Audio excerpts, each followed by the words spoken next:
तो हेलो बच्चों, स्वागत है हमारे चैनल में। मैं देवराज यादव। आशा है कि आप लोग बहुत ही अच्छे होंगे और अच्छे से पढ़ाई करते होंगे।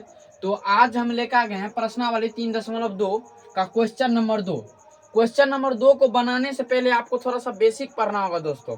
बेसिक जानना जरूरी है और ये आपको बहुत ही इंपॉर्टेंट है। एग्जाम में आपको क्वेश्चन भी इससे आ सकता है, ठीक ना।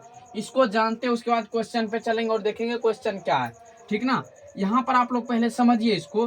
कह रहा है A1/A2 बराबर नहीं है B1/B2 का। क्या है? A1/A2 बराबर नहीं है B1/B2 का। B2 का तब कौन सी रेखा होती है? प्रतिच्छेदी रेखा होती है। अब प्रतिच्छेदी रेखा होती क्या है इसको समझिए।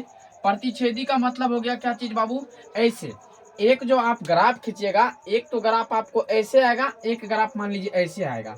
जब दोनों ग्राफ एक दूसरे को एक बिंदु पर काटेगा, जब एक ही बिंदु पर काटेगा तो उसको कौन सा रेखा कहिएगा बाबू? प्रतिच्छेदी रेखा। वो काटती भी क्या हो जाएगी? निकल जाएगी। मात्र में कै गो बिंदु पर? एक बिंदु पर। इसलिए इसका कै गो हल होगा? केवल एक ही हल होगा। इसको इसी को कहते हैं दूसरा नाम से अद्वितीय हल, ठीक ना। कह सकते हैं आप एक के बार दोनों रेखा मिलती है एक बिंदु पर, एक ही जगह। यहाँ पर देख रहे हैं ना, एक ही बिंदु पर मिलती है, ठीक।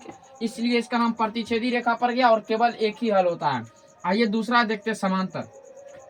समांतर का कंडीशन होता है A1/A2 बराबर B1/B2 बराबर C1/C2। इसको कहते हैं संपाती रेखा। क्या कहते हैं बाबू? संपाती रेखा। संपाती रेखा का कहने का मतलब है अनेक हल।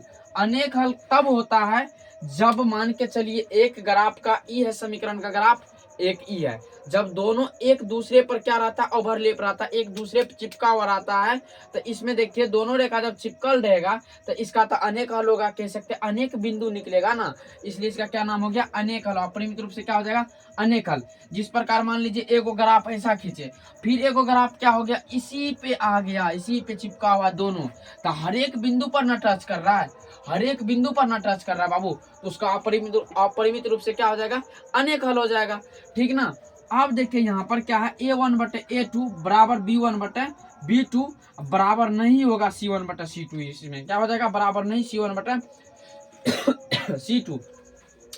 तब कौन सी रेखा होती है? समांतर रेखा होती है। कौन सी बाबू? समांतर रेखा।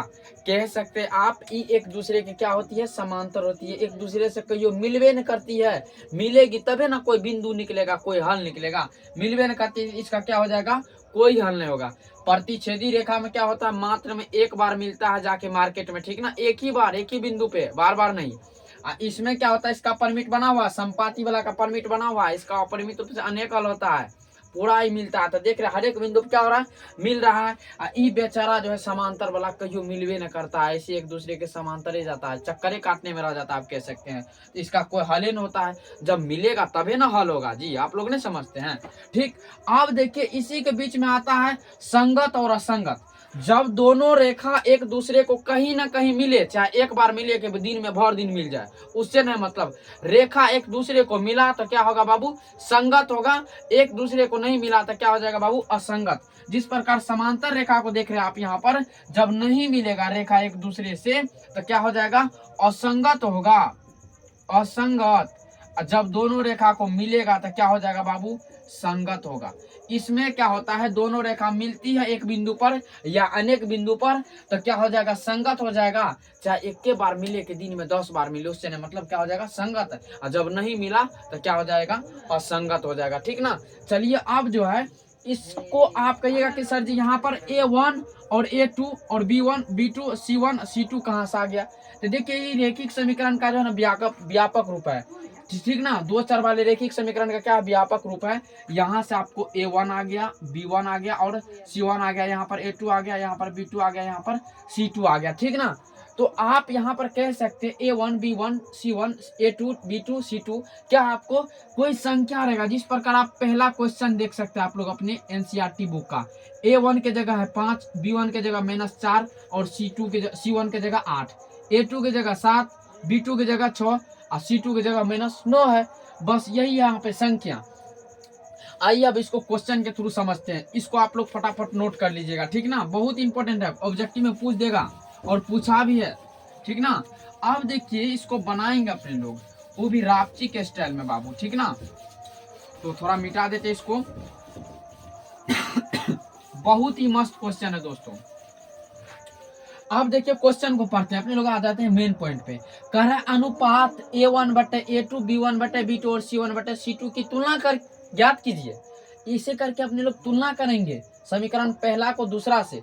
ज्ञात कीजिए कि निम्न समीकरण युग्म द्वारा निरूपित रेखाएं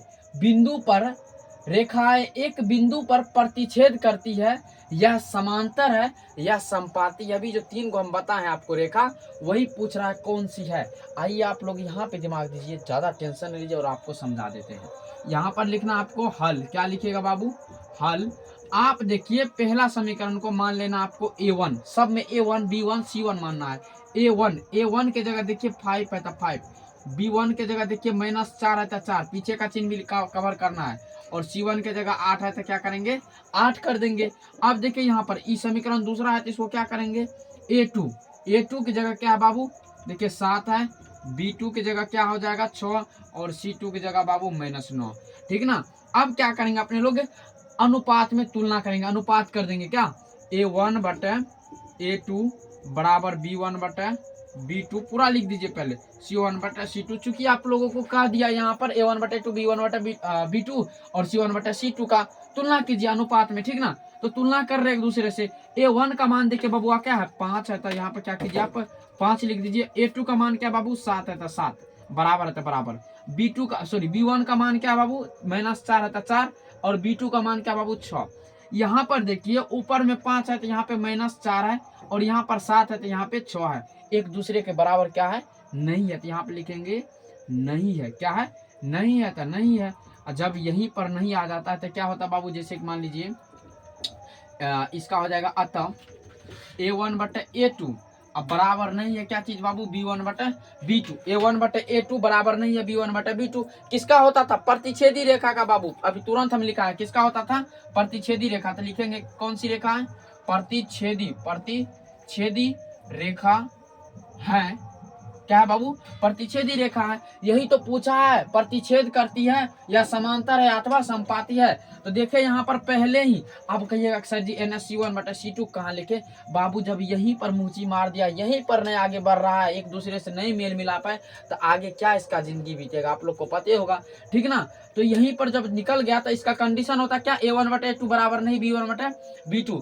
किसका होता है? प्रतिच्छेदी रेखा का। किसका होता है? प्रतिच्छेदी रेखा का। आप इसका ग्राफ भी खींचिएगा ना, इसका ग्राफ जब भी आएगा तो इस फॉर्म में आएगा बाबू। एक के बिंदु पर जाके मिलते हैं मार्केट में, जमीन खेता फिर अपना घर चल जाएगा। ठीक ना? और उसके बाद समांतर में होता है क्या चीज? एक दूसरे के समांतर चलेगा। और संपाती में क्या होता है? ओवरलेप रहेगा रेखा, एक दूसरे के ऊपर चिपका हुआ रहेगा। इसका परमिट बना हुआ रहता है, इसका थोड़ा मोड़ा, इसका तो बिल्कुल बनबे नहीं करता है, एक दूसरे के चक्करे काटने में रह जाता है। ठीक, तो मिलते अगले वीडियो में, तब तक के लिए बाय। जय हिंद, जय भारत। वीडियो लंबा हो जाता है, अगर दूसरा क्वेश्चन लेंगे तो लंबा हो जाएगा। तो अगले वीडियो में पूरा क्वेश्चन को खत्म कर देंगे बच्चों। ठीक ना? MB ज्यादा लगता है तो चैनल को सब्सक्राइब कर लीजिए, लाइक कीजिए, दोस्तों में अधिक से अधिक शेयर कीजिए। जय हिंद, जय भारत।